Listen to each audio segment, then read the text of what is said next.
ইতিহাসে আজকের দিন 9ই আগস্ট 1942 খ্রিস্টাব্দে ভারত ছাড়ো আন্দোলন শুরু হয়। 1945 খ্রিস্টাব্দে আমেরিকা জাপানের নাগাসাকিতে পরমাণু বোমা নিক্ষেপ করে, এটা ছিল দ্বিতীয় পরমাণু বোমা। 1965 খ্রিস্টাব্দে মালয়েশিয়া থেকে বিচ্ছিন্ন হয় সিঙ্গাপুর। 1969 খ্রিস্টাব্দে অস্টারলনি মনুমেন্টের নাম বদল করে শহীদ মিনার রাখা হয়। 1970 খ্রিস্টাব্দে বিপ্লবী ত্রৈলোক্যনাথ চক্রবর্তী প্রয়াত হন।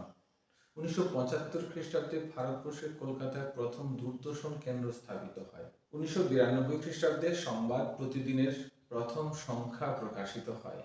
1925 খ্রিস্টাব্দে চন্দ্রশেখর আজাদ, অশোক চক্রবর্তী, শচীন্দ্র বক্সী, মন্মথনাথ গুপ্ত এবং মুরারি শর্মার নেতৃত্বে লখনৌয়ের কাছে ঐতিহাসিক কাকরি ট্রেন লুট হয়।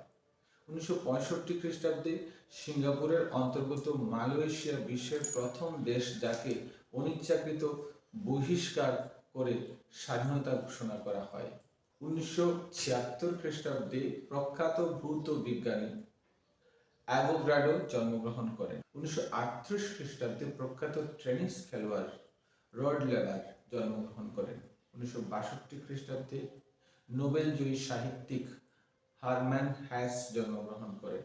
1963 খ্রিস্টাব্দে পপ গায়িকা হুটনি হিউস্টন জন্মগ্রহণ করেন ইতালিতে।